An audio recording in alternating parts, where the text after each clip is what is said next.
আজকের গল্পটা একটু অন্যরকম। যে বারান্দা একসময় থানার একটা কোণ ছিল, আজ তা শত শত স্বপ্ন পূরণের উঠোন।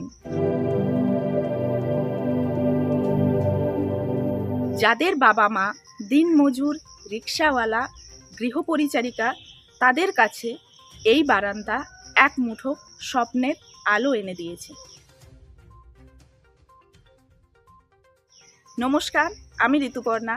আপনারা দেখছেন রূপসী বাংলা মিডিয়া। আজকের বিশেষ প্রতিবেদনে আপনাদের কাছে তুলে ধরছি এক অন্য রকমের বারান্দায় রোদ্দুর।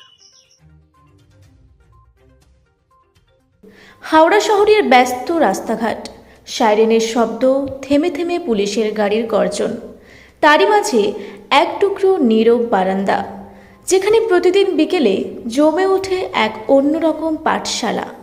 এখানে নেই কোনো সরকারি স্কুলের ঘণ্টাধ্বনি, নেই কোনো নির্ধারিত পাঠক্রমের কাঠামো, আছে শুধু কিছু কচিকাঁচা মুখ, চোখে স্বপ্ন, হাতে বইয়ের ব্যাগ, আর আছেন একদল পোশাক পরা রক্ষক, যারা সেদিন পুলিশের চেয়েও বড় পরিচয়ে পরিচিত। তারা শিক্ষাদাতা।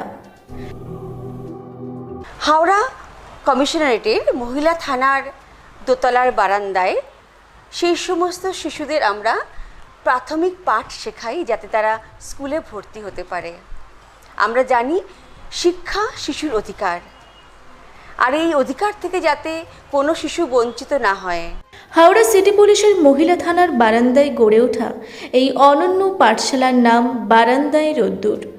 রোজ বিকেলে এখানে আসে রামকৃষ্ণপুরের আশপাশের পিছিয়ে পড়া অঞ্চল থেকে আসা ছোট ছোট ছেলেমেয়েরা, যাদের বাবা মা দিনমজুর, রিক্সাওয়ালা, কখনো বা গৃহ পরিচারিকা, যাদের ভবিষ্যৎ সবার চোখে অন্ধকার।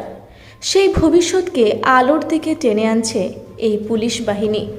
2024 সালের 11ই মার্চ যখন হাওড়া সিটি পুলিশের কমিশনার এই ছোট্ট স্বপ্নের সূচনা করেছিলেন মাত্র 25 জন শিশুকে নিয়ে, তখন কেউ ভাবেনি 1 বছর পর সেই সংখ্যা 54তে পৌঁছাবে।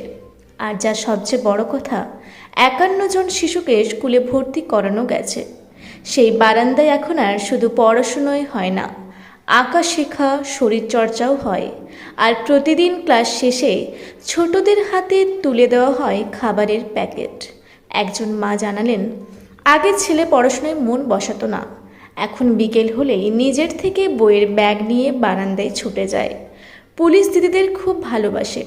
আর এই অনন্য উদ্যোগের নেপথ্যে রয়েছেন মহিলা থানার ভারপ্রাপ্ত আধিকারিক কাকলি ঘোষ কুণ্ডু। তার গলায় ঝরে পড়ে মাতৃস্নেহ। প্রাথমিক স্তরে আমরা ওদের এমনভাবে তৈরি করি যাতে ওরা স্কুলে ভর্তির জন্য উপযুক্ত হয়ে ওঠে। শিক্ষা শিশুদের অধিকার। আমরা চাই না একজন শিশুও সেই অধিকার থেকে বঞ্চিত হোক। পুলিশের এই ভালোবাসা, এই মমতা দেখে বিস্মিত পথ চলতি মানুষরাও।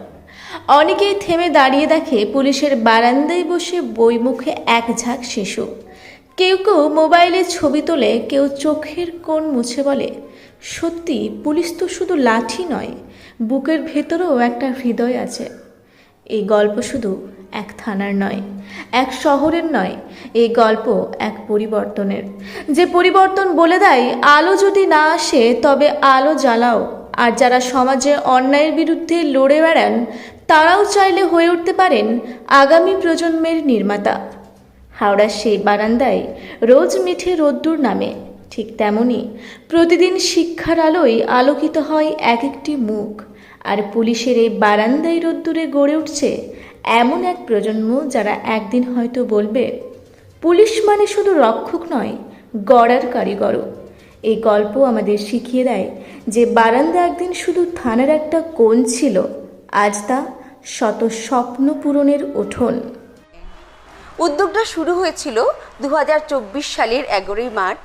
আমাদের হাওড়া সিটি পুলিশের মাননীয় পুলিশ কমিশনার সাহেব এই ইনিশিয়েটিভটি উদ্বোধন করেন আমাদেরই ওমেন পিএসের বারান্দায়, এবং সেই থেকে সেই 25 জন শিশুকে নিয়ে চলতে থাকা আমাদের উদ্যোগ আজ সেখানে 54 জন ছাত্রছাত্রী নিয়মিত পড়তে আসে। সোমবার থেকে শনিবার প্রত্যেক দিন বিকেলবেলা আমাদের মহিলা থানার বারান্দা সরগরম হয়ে ওঠে বাচ্চাদের কলরবে।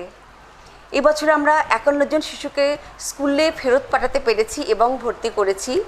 উদ্দেশ্য একটাই, প্রত্যেক শিশুর জন্য শিক্ষার অধিকারকে সুনিশ্চিত করা, যাতে তারা পোটেনশিয়াল ক্রিমিনাল বা পোটেনশিয়াল চাইল্ড লেবার না হয়ে যায়, যেন তারা কোনো বিপদের সম্মুখীন না হয়, তাদের সুরক্ষিত রাখা, তাদের শিক্ষার আলোতে আলোকিত করা। লেখাপড়া তো সবারই মায়ের চায় যে বাচ্চা আরো বড় হোক। এটা পুলিশ যে মানে যে কাজটা করছে সেটা পুলিশকে কি বলবেন? সেটা ভালোই বলবো, ভালো টিচার নেই, হ্যাঁ টিচার নেই। পুলিশের ওখানে হ্যাঁ, মানে মোটামুটি কি পড়াশোনার পাশাপাশি আর কি কি শেখানো হয়? ড্রয়িং শেখানো হয়, অনেক কিছু। কেমন লাগে? ভালো লাগে। কে পড়ায়? ম্যাম পড়ায়। উনি আছেন, উনিও ম্যাডামও পড়ায়? হ্যাঁ, আমার মেয়ে ওই থানার কাছেই পড়ছে। পড়াশোনা ঠিকই তো হচ্ছে, আমাদের আর যে মা বাবা পড়ালো না তো কি করবো, আমাদের ছেলে মেয়েদের তো আমাদের পড়াতে হচ্ছে, ওইটাই তো। পুলিশের তরফ থেকে এসে প্রথমে কি আপনাদেরকে বাড়িতে এসে বললো যে পড়ানোর প্রয়োজন? কিচ্ছু বলে না, একটা পিসি বাড়ি, ওই যে ছেলেটার নামটা আমি ভুলে যাচ্ছি, ওর নাম কি বলে, যাই হোক, ওই সঞ্জয়, উনি বললো যে ওই আপনাদের বাচ্চারা দিদি স্কুলে যেতে হবে। আমি বলি ঠিক আছে, এই যে এই নিয়ে যাই, এই নিয়ে। এসে ওখানে যাচ্ছে? হ্যাঁ, ওইখানেই যাচ্ছে এখন। কখন যায়? ওই তো 5টায়। শুধু পড়াশোনার সঙ্গে তো আঁকাও শেখায় নাকি? ওই ড্রয়িং করায়।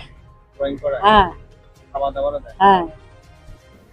হাওড়া থেকে মণিশঙ্কর বিশ্বাসের রিপোর্ট, রূপসী বাংলা মিডিয়া। পুরুলিয়ায় পাত্রপাত্রী যোগাযোগের একমাত্র বিশ্বস্ত প্রতিষ্ঠান বিবাহ পরিচয়। আপনার মনের মতো জীবনসঙ্গী খুঁজতে আপনার পাশে রয়েছে বিবাহ পরিচয়। তাই আর দেরি না করে আজই যোগাযোগ করুন বিবাহ পরিচয়, municipality commercial complex, 2nd floor, Chaibasa road, opposite PWD office, Purulia. Mobile নম্বর 9232440272 অথবা 8370970472। পুরুলিয়া শহরে এখন স্বল্প খরচে উন্নত ও অত্যাধুনিক চিকিৎসা পরিষেবা বর্ধমান হসপিটালে। এখানে general, laparoscopic, gynaecologist, paediatrician, anaesthetist, general physician, orthopaedic সহ বিভিন্ন রোগের অভিজ্ঞ ডাক্তারবাবুরা নিয়মিত রোগী দেখছেন। এছাড়াও 24 ঘন্টা বিনামূল্যে অ্যাম্বুলেন্স পরিষেবা রয়েছে, স্বাস্থ্যসাথীর সুবিধাও। যোগাযোগ করুন বর্ধমান হসপিটাল, রাঁচি রোড, সৈনিক স্কুলের নিকটে। মোবাইল নাম্বার 8918968624 এই নাম্বারে।